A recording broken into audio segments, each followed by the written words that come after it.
자, 역사 두 번째 시간입니다. 오늘은 세계 고대 문명 4대 문명에 관해서 자세히 배워보도록 하겠습니다. 자, 세계 고대 문명은 문명이라고 하는 것은 이제 우리 어저께 지난 시간에 구석기와 신석기에 대해서 배웠죠. 구석기하고 신석기 시대까지만 해도 문자라고 하는 개념이 없었습니다. 그런데 문자라고 하는 개념이 없었는데 문자가 발생하기 시작합니다. 문자가 생기면서 이제는 문명이다라고 하는 말을 하게 됩니다. 문화. 언어를 통해서 글을 남기고 또는 기록으로 하고 이런 시기를 우리는 문명의 시대다라고 이야기합니다. 자, 그래서 문명의 발생은 무엇과 연관이 있다? 문자와 연관이 있습니다. 그리고 우리는 문자를 쓰는 시대를 우리는 이제부터 역사 시대다라고 이야기합니다. 그러면 문자를 쓰지 않는 시대를 우리는 뭐라고 얘기하냐? 선사시대라고 이야기합니다. 선사시대를 구석기, 신석기다라고 보면 되겠죠. 자, 이제부터 고대 문명은 역사시대의 시작입니다. 문자가 있습니다. 선생님 두 번씩 말한다라는 건 포인트다. 기억해야 된다라는 거겠죠. 그죠? 자, 그러면 그거 말고도 공통점들이 있었습니다. 어떤 공통점? 큰강유역이었다. 왜 큰강유역이었냐 하면 농사를 지어야 하니까. 사람들이 신석기 시대부터 농사혁명, 신석기 혁명이라고 해서 농사를 짓기 시작했습니다. 농사가 왜 중요하다라고 했죠? 모든 것의 시작이 농사입니다. 농사를 지으면서 모여 살기 시작했고, 모여 살다 보니까 부족이 만들어졌고, 그 부족 중에서 잘 사는 사람, 못 사는 사람 나누어지면서 자연스럽게 계급이 발생하고, 그 계급 중에서 제일 힘이 센 사람이 군장이나 왕이 되는 자연스러운 어떤 문명 국가로의 모습을 갖추게 만든 것이 바로 농사입니다. 자, 그러다 보니까 문명의 세계 또한 큰강 유역에서부터 시작됩니다. 자, 그래서 큰강 유역에서부터 시작되었고 다들 농사 짓습니다. 그 다음 역시나 계급이 발생했고요. 자, 계급 발생한 이유가 뭐라고 나와 있습니까? 잉여 생산물 때문이다라고 나와 있죠. 잉여 생산물이 남는 생산물입니다. 자, 이 얘기가 아까 선생님이 했던 얘기의 반복입니다. 농사를 짓기 위해서 모여 살게 되었고, 모여 살다 보니까 어떤 사람은 좀 비옥한 토지에 자리를 잡아서 생산물이 많아졌을 거고, 어떤 사람은 계속해서 어떤 농사법이나 이런 것들에 실패하고 좀 척박한 땅에 자리를 잡다 보니까 처음부터 부의 차이가 나기 시작했을 거예요. 그러다 보니까 그것이 수많은 시간에 거쳐서 그 부가 축적되다 보니까 자연스럽게 좀 생산량이 많은 사람, 생산량이 작은 사람으로 나누어졌을 거고, 그런 잉여 생산물들, 남는 생산물들의 차이가 바로 잘 사는 사람, 못 사는 사람이라고 하는 빈부의 차이로 연결되고, 그 빈부의 차이가 계급이라고 하는 것으로 발생했을 겁니다. 자, 그리고 청동기를 사용하는 것이 지금 공통점이었습니다. 자, 그래서 자연스럽게 문명과 도시가 만들어졌다라고 볼 수 있고요. 그것을 공통으로 하고 있는 이 4대 문명의 위치를 지도에서 반드시 확인하도록 합니다. 시험에 잘 나옵니다. 기출입니다. 시험에서는 우리는 보통 칼라 시험지 아니죠, 그죠? 흑백 시험지죠. 그러면 강의 위치를 확인합니다. 반드시 A, B, C, D 나오는데 뭘로 제일 많이 장난치냐면 인도에서 장난 많이 칩니다. 지금 우리가 오른손이죠. 보통 친구들 오른손이죠. 그죠? 내가 펜을 잡고 있는 요거 지금 삼각형을 기준으로 펜을 잡고 있는 이쪽 오른쪽 아닙니다. 왼쪽입니다. 왼쪽. 그런데 보통 오른쪽, 왼쪽 다 색칠해 놓고 틀린 거 골라라 이렇게 말하면 구분하기가 힘든 친구들이 간혹 있어요. 반드시 기억하세요. 인더스 문명, 인더스 강. 삼각형을 기준으로 왼쪽. 인더스강. 시험에 많이 나오는 아이부터 먼저 강조했습니다. 그 다음에 이제 중국은 황하강.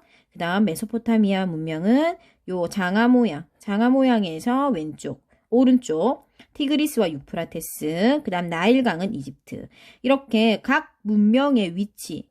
나일강, 티그리스, 유프라테스, 인더스, 황하 이렇게 강들의 위치를 반드시 기억하도록 합니다.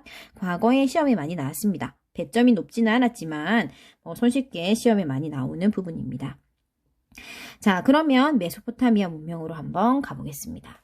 자, 메소포타미아 문명은 우리는 어떤 공통점을 가지고 있는지 볼 건데요. 메소포타미아와 이집트에서는 두 문명을 비교하는 문제가 잘 나옵니다. 둘이는 무조건 반대입니다. 반대. 자, 메소포타미아가, 자, 보면은요, 메소포타미아를 처음으로 만든 사람들은 수메르인입니다. 수메르인들. 그 사람들이 어떤 문명을 가지고 있었는지 봅시다. 이 사람들은 왕이 제사를 지냈나 봅니다. 자, 그래서 왕이 지구라트라고 하는 신전에서 신의 대리인으로서 제사도 지내면서 정치도 했다라고 말이 나옵니다. 신권 정치. 반드시 기억합니다. 이 시기에 전 세계 모든 왕들은 모두 다 신권 정치입니다. 우리나라도 마찬가지고 세계 4대 문명도 마찬가지고 모두 다 신권 정치예요. 그 이유는 무엇이겠어요? 우리가 철기시대 때도 한번 반복적으로 설명하겠지만, 자, 생각해 보세요.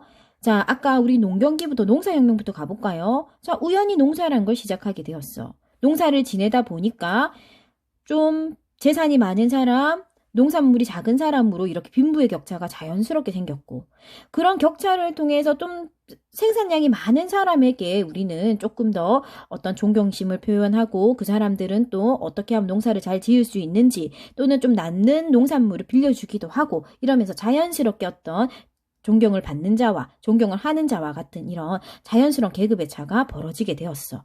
그리고 그런 계급에서 가장 높은 사람을 우리는 왕이나 또는 군장이라고 이름을 불리게 되었는데, 재물이라는 거는 예를 들어서 A라는 사람이 왕이 되었다 합시다. 군장이 되었다 합시다. 그런데 A가 그 당시에는 존경을 받고 재물이 제일 많아서 왕이 되었는데, 또 좀 지나다 보니까 B라는 사람이 또 많은 재물을 가지게 될 수도 있어요. 그죠? 그러면 재물의 척도에 따라 자꾸 왕이 바뀔 수는 없잖아.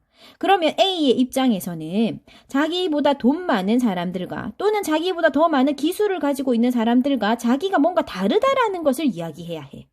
그죠? 그러니까 난 왕이니까. 너네들하고 좀 틀려. 그럼 좀 틀리다라는 걸 어디서 가져와야 된다? 나는 인간이 아니고 네가 아무리 나보다 돈이 많은 인간이라고 해도 네하고 다른 점이 있어. 그게 뭐냐 하면 나는 신의 대리자야. 내가 하는 말은 인간이 하는 말이 아니고 신이 하는 말이다 라는 것을 강조해야지만이 자기보다 돈 많은 사람들이 또는 자기보다 기술이 있는 사람들이 자기를 업신여기지 않고, 또는 너 이제 왕 하지 마, 내려와, 내가 왕 할게 하고 반란을 일으키지 않는다라는 거죠. 그죠? 그래서 그 당시에 철기시대까지의 모든 왕들은 점을 치거나 또는 신에게 제사를 지내거나 하는 신권 정치를 합니다. 무조건. 그래서 정치는 그냥 하나만 외워두면 돼요. 정치는 그냥 무조건 신권 정치. 그죠? 그게 철기시대까지의 전 세계 공통점입니다. 역시 메소포타미아도 다르지 않고 신권 정치를 하고 있습니다. 자, 그리고 메소포타미아는 현재의 삶을 굉장히 중시합니다. 자, 죽고 나서가 뭐가 중요하노? 죽고 나서는 없다. 현재가 중요하다라고 얘기합니다. 그러면 아까 메소포타미아하고 이집트는 무조건 반대라고 했죠, 선생님이. 그러면 이집트는 어떻다? 야, 지금도 중요하지만 죽고 나서도 인생은 계속돼. 그러니까 죽어서도 중요해. 자, 다시 복습. 메소포타미아는 현재가 중요하다. 이집트는 아니야, 영혼이 중요해, 내세가 중요해 라고 주장하는 겁니다. 알겠죠? 자, 메소포타미아는 무슨 문자? 세기 문자. 자, 이집트에는 나중에 그림 문자가 나옵니다. 자, 그건 나중에 이집트 할 때 책에서 보도록 하겠습니다. 그 다음 메소포타미아에서는 태음력. 태음력이라는 것은 달의 모양을 가지고 우리가 날짜 가는 거 점쳤다는 거예요. 그 다음 60진법 사용했다 했어요. 60진법은 1시간이 60분. 뭐 이렇게 60의 단위로 하나의 어떤 수의 체계가 만들어지는 거 60진법이라고 합니다. 자, 그 다음 메소포타미아에서 이제 수메르인들이 세운 최초의 문명이 없어지고 쇠퇴하고 또 다른 나라가 생기는데 그게 바빌로니아입니다. 바빌로니아에서는 다른 게 필요 없고 함무라비 왕의 함무라비 법전만 잘 기억하면 됩니다. 함무라비 법전의 내용 시험에 잘 나옵니다. 함무라비 법전의 내용은 다른 거 필요 없이 보복주의입니다. 보복주의. 자, 하지만 그 보복은 신분에 따라서입니다. 같은 신분일 때는 자, 네 눈을 멀게 했으면 저 사람 눈을 멀게 해. 같은 신분일 때. 자, 내가 같은 신분끼리 도둑질을 했으면 너도 그거 그대로 변상해주면 돼. 하지만 신분이 다를 때는 예를 들어서 귀족의 아이와 노예의 아이가 함께 도둑질을 했어. 그러면 귀족의 아이는 돈만 물려주면 되지만 노예의 아이는 손을 자른다든지 이렇게 신분에 따라서 차등 적용되긴 했지만 어쨌든 핵심 포인트는 뭐다? 보복주의다. 그것만 기억하면 됩니다.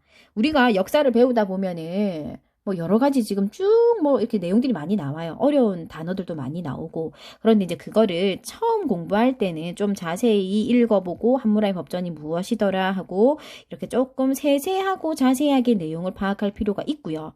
두 번째, 세 번째 이제 역사를 이제 암기하기 위해서 볼 때는 시험에 나오는 핵심적인 부분들만 또는 핵심적인 단어들만을 확실하게 외워두는 것, 포인트로 외워두는 것이 공부하는 데 도움이 됩니다. 알겠죠? 자, 그러면 이제 이집트 문명으로 갑시다. 자, 이집트의 문명의 특징은 무엇이냐면요. 아까 메소포타미아하고 반대라고 했어요. 자, 메소포타미아는요, 아까 조금 광활하게 펼쳐져 있는 땅에서 주로 무역들을 좀 많이 했거든요. 근데 이집트는요, 자, 이집트 보이죠? 이집트는 굉장히 폐쇄적인 지형이었대요. 폐쇄적인 지형이었다는 것은 어떤 의미냐 하면 산이나 험준한 산이나 또는 넘을 수 없는 강이나 이런 것들로 둘러싸여져 있었다라는 거예요. 지금처럼 교통수단이 발달하지 않은 시기이기 때문에 험준한 산이나 험준한 강을 뚫고 뭔가 전쟁을 하러 오기는 쉽지가 않았겠죠. 그렇기 때문에 이집트 문명은 파라오라고 하는 오랜 왕족이 오랫동안 통일왕국을 유지하면서 정치를 해왔어요. 그런데 메소포타미아는 그렇지 않았다라는 거예요. 메소포타미아는 계속해서 광활한 평원에 착 펼쳐져 있다 보니까 많은 사람들이 오고 가는 길목이야. 그러다 보니까 계속해서 왕족이 바뀌는 그런 교체의 시기를 겪었다라는 거죠. 자, 그러면 우리 장을 넘기기 전에요. 선생님이 역사는 아무래도 책이나 그림을 좀 보여주려고 필기를 하지 않고 설명을 하고 있는 편인데 그래도 말로 하는 것보다 좀 전까지 했던 거를 한 번만 정리를 하고 넘어가 볼게요. 자, 첫 번째 문명. 선생님이 문명은 무엇을 얘기한다? 자, 역사시대. 글자가 있느냐 없느냐라는 글자의 유무, 문자의 유무에 따라서 우리는 역사시대다, 그렇지 않다라고 하는 선사시대다라는 개념으로 간다라고 했어요. 그래서 글자가 없으면 선사시대, 글자가 있으면 역사시대다라고 이야기합니다. 이렇게 글자가 있는 시대를 문명이라고 하고 우리는 4대 문명 오늘 배웠습니다. 4대 문명에 배울 겁니다. 자, 4대 문명의 공통점이 무엇이었습니까? 큰 강, 그 다음에 농사, 계급, 문자, 청동기였습니다. 그죠? 그리고 4대 문명의 위치, 지도에서 반드시 확인하라고 했습니다. 자, 그 다음에 메소포타미아와 좀 전까지 설명했던 메소포타미아와 이집트 문명을 우리가 표로 한번 정리해보고 가겠습니다. 자, 메소포타미아는 위치가 개방적인 위치라고 했습니다. 기억납니까? 개방적인 위치입니다. 하지만 이집트는 어떻다? 폐쇄적인 위치다라고 했어요. 자, 그 다음에 메소포타미아에서는 무엇을 사용했냐 하면 달이 바뀌는 것을 보고 날짜를 가늠했다라고 했어요. 그러면 달의 반대는 해죠. 이집트는 태양력을 가지고 날짜 가는 걸 볼 거예요. 다 반대라고 생각하면 됩니다. 또 메소포타미아는 아까 뭐라고 했냐 하면 자, 현재가 중요해. 현재를 중시한다 했어요. 그런데 이집트는 무엇을 중요한데 했냐면 현재도 중요하지만 내세, 즉 영혼이 있어. 영혼이 중요해라고 했어요. 그래서 영혼이 중요하다라는 그런 자, 이제 이집트 부분을 조금 넘겼습니다, 선생님이.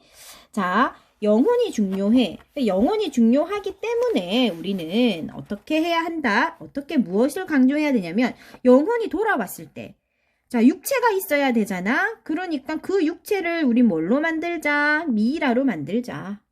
자, 그러면 또 영혼이 살 집이 필요하잖아. 그러니까 뭐를 만들자? 영혼이 살 집인 피라미드를 만들자. 자, 그 다음에 영혼이 근데 돌아왔을 때, 영혼이 되었을 때, 사람에서 영혼으로 죽었을 때 이 사람이 어떤 사람인지 좀 알려주자. 그래, 편지를 쓰자. 저승사자한테. 그래서 사자에서 이렇게 편지를 쓴다든지, 그래서 미이라나 피라미드나 사자에서와 같은 이런 고대 유물들을 봤을 때 이집트는 영혼을 아주 중요하게 생각했구나 하는 것을 알 수가 있어요. 자, 그 다음에 또 우리가 메소포타미아와 이집트의 어떤 문화적인 내용을 한번 정리를 할 게 있는가 한번 확인합시다. 놓친 게 있는지. 또 문자 한번 확인합시다. 자, 이집트의 문자는요, 그림 문자입니다. 아까 메소포타미아 문자는 무슨 문자라고 했어요? 쐐기 문자. 그죠? 자, 우리 이렇게 메소포타미아와 이집트의 반대되는 성향을 한번 정리를 해봤습니다. 자, 반드시 메소포타미아와 이집트는 비교해서 한번 공부해 보도록 합니다. 알겠죠? 자, 그러면 우리 정리를 조금 정리를 여기까지 하고, 자, 우리 다시 이집트로 돌아와서 이집트만의 어떤 우리 봐둘 만한 점들을 좀 보고 가겠습니다. 자, 우리 이집트에서 하나 앞에 책에서 지나간 부분이 뭐냐 하면 나일강입니다. 자, 이집트는 나일강이 주기적으로 범람을 합니다. 그래서 나일강이 주기적으로 범람을 하는데, 그런 범람을 하는 것을 축복이라고 합니다.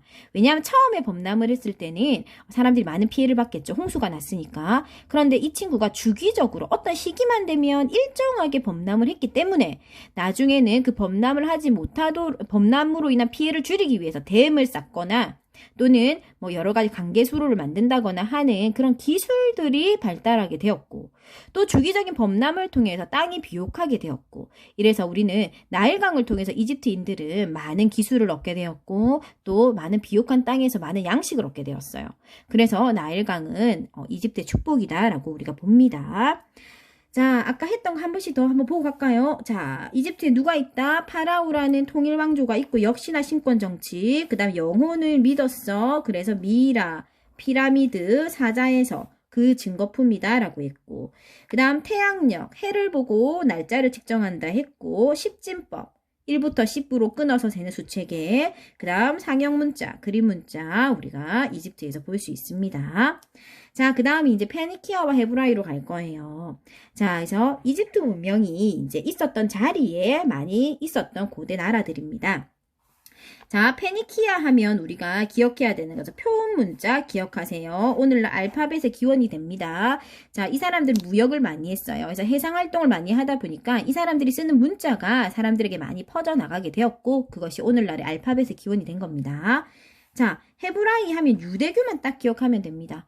유대교가 뭐냐면 크리스트교나 이런 이슬람교의 어떤 모태라는 건 근본. 이제 이 유대교라고 하는 기본적인 이념을 가지고 크리스트교나 이슬람교를 만들 때 좀 참고했다. 그 말 그렇게 생각하시면 됩니다. 자, 그 다음에 이제 인도로 갈게요. 우리가 인도로 가보겠습니다. 자, 인도에서는요. 자, 처음에 만들어진 건 인더스 강에서 우리가 도리아인들이라고 하는 사람들이 내려와서 문명을 만들었어요. 그 문명을 만들었던 증거가 도시가 남아있어요. 도시터가. 그래서 하라파와 모헨조다로는요, 도시의 이름입니다. 그래서 이 하라파와 모헨조다로라고 하는 도시터가 이렇게 남아있는데, 그 터에 가봤더니 뭐 목욕탕 자리도 있고, 뭐 집터도 있고, 그런 것들을 확인할 수가 있었대요. 자, 하지만, 자, 이 사람들의 이런 문명은 아리아인들에 의해서 모두 파괴됩니다. 그래서 인도의 첫 시작이었던 인더스 문명은 아리아인들에 의해서 파괴되고, 현재 인도에 살고 있는 사람들은 대부분 아리아인들입니다. 자, 그러면 아리아인들은, 자, 인도가 이렇게 아까 세모처럼 이렇게 생겼었잖아요. 그죠? 이 아리아인들이 북쪽에 살고 있었어요. 북쪽에 살고 있다가 먹을 게 부족해지니까 아래로 이렇게 내려온 거야. 그래서 아래에 있었던 인더스 문명을 파괴하고, 그 사람들이 살던 자리에 자신들이 와서 그걸 침범해서 자기 것처럼 살아야 해. 내가 이제 여기 뺏은 거야. 쉽게 말하면 아리아인들이. 그러면 뺏으려고 하니까 어떻게 해야 되겠어? 기존에 살고 있는 사람들을 좀 억눌러야 되겠지. 그러니까 닌 내 발밑이야. 넌 나의 노예야. 이렇게 해서 그 사람들을 갖다가 조금 다스려야 해. 그래서 등장하게 된 게 카스트 제도입니다. 이 아리아인들이 현재 살고 있었던 도리아인들을 효과적으로 지배하기 위해서 계급 제도를 만들었는데 시험에 무조건 나옵니다. 100% 기출. 외우세요. 수두라가 노예, 바이샤가 평민, 크샤트리자가 왕족. 왕족이 2신분이야. 귀족이 2신분이고 1신분이 누구냐면 브라만이야. 브라만이 누구냐면 제사장. 신에게 제사를 지내는 사람. 선생님 아까 뭐라고 했어요? 전 세계 공통적이라고 했다. 그죠? 신의 말을 전하는 거. 신권 정치. 무조건 1순위야. 청동기 철기 시대에는. 역시나 인도에서도 마찬가지 브라만 신의 말을 전하는 사람들이 일신분입니다. 그래서 이런 카스트 제도가 만들어진 이유가 뭐 때문이다? 아리아인들이 효과적으로 인더스 문명을 이제 파괴하고 그걸 통치하기 위해서였습니다. 자, 그래서 이제 사회 변화가 오기 시작했다. 아리아인들이 등장함으로써 아리아인들은 철제 무기를 가지고 옵니다. 자, 아까 문명의 공통점에서 청동기 시대였지. 그죠? 그래서 문명은 청동기였는데 철기 시대를 가지고 철기의 무기를 가지고 온 아리아인들에 의해서 파괴되고 자, 카스트 제도와 브라만이라고 하는 종교가 자연스럽게 생겨납니다. 자, 브라만의 경전은 베다입니다. 베다라는 이름의 경전이 있었고요. 굉장히 어렵게 기술되어져 있었다고 합니다. 왜냐하면 어렵게 해야 예를 들어서 브라만이 보고 있는 경전을 왕이나 귀족도 쉽게 볼 수 있다면 브라만을 존경하지 않겠죠. 그죠? 그래서 굉장히 어려운 종교적인 의식이나 또는 굉장히 어려운 말로 되어져 있는 경전을 자기들만이 알 수 있는 용어로 해석함으로써 왕이나 귀족들이 브라만을 좀 더 많이 존경하고 좀 더 많은 경외심을 갖도록 그렇게 하는 거죠. 그죠? 자, 이제 중국으로 가겠습니다. 중국에서 우리가 봐둘 만한 나라들 한번 볼게요. 중국. 자, 중국을 보통 우리가 상나라라고 적혀 있었는데 과거에는 상나라를 우리 무슨 나라라고 했냐면 은나라라고 했어요. 황하강 주변에 처음으로 생겼던 나라입니다. 제일 첫 번째 나라. 역시나 재정일치, 신권정치입니다. 자, 왕이 제사를 지냈다 소리입니다. 자, 그래서 그 증거가 무슨 문자가 남아있다. 각골 문자가 남아있는데 여기 적혀있는 이런 한자들은 왕이 점을 친 내용들을 적어놓은 거야. 그죠? 그래서 신정정치의 증거물입니다. 역시나 공통적으로 청동기, 그 다음에 태음령 이런 것들 썼다 나오는데 은나라에서는 핵심은 그냥 각골 문자, 한자의 기원이 되었다. 그 정도 기억하면 좋겠습니다. 자, 주나라로 갑니다. 은이 망하고 주나라로 갑니다. 자, 주나라는 봉건제 하나 딱 기억합니다. 알겠죠? 자, 봉건제를 기억하는데 봉건제의 내용이 무엇이냐 하면 예를 들어서 자, 중국을 한번 이렇게 그려볼까요? 중국 요따고 생겼어. 그럼 처음에 은나라는 황허강 쪽에 작은 나라였어요. 근데 은나라가 망하고 나서 주나라가 생겼는데 주가 좀 더 영토가 넓어진 거야. 과거의 은나라에 비해서 훨씬 더 영토가 넓어졌어.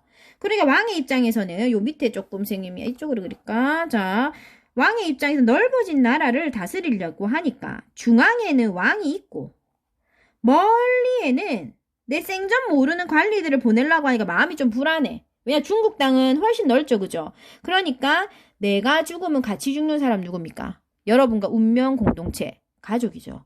그죠? 그래서 쉽게 설명하면 나는 중앙에 있고 내 가족들을 갖다가 제일 먼 지역 반란이 일어나도 내가 반란이 일어날 걱정이 없는 게 만약 예를 들어서 거기에 내가 생전 모르는 누군가를 보내. 근데 거기서 만약 반란이 일어난다. 그럼 내가 알 수 없는 거야. 1년, 2년 그 사람 준비를 한다 해도. 왜냐면 거리가 머니까.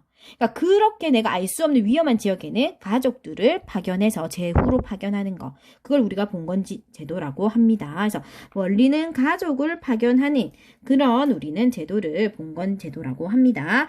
자, 수도 부근은 왕이 다스리고 나머지 지역은 왕족, 자신들의 가족을 제후로 삼아서 다스리게 하는 제도입니다. 자, 그 봉건 제도 하나 기억합니다. 그게 핵심입니다.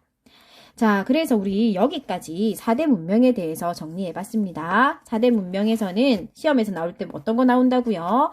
자, 문명의 공통점, 그리고 각각 문명들, 4대 문명들의 공통점 외워야 되고 그 다음에 카스트 제도나 또는 문명의 어떤 지도, 자, 반드시 시험에 나오는 아이들이다 라고 이야기했습니다. 그리고 메소포타미아와 이집트를 비교하는 문제들도 반드시 시험에 많이 나옵니다. 자, 그래서 그런 것들 한 번 더 영상을 반복해서 보시면서 조금 더 유익 있게 암기하시면 이 페이지에서는 틀릴 문제가 없다라고 보여집니다. 자, 그러면 다음 시간에 우리가 무엇으로 만나냐 하면 자, 우리 고대제국 페르시아로 한번 가보겠습니다. 그러면 다음 시간에 보겠습니다.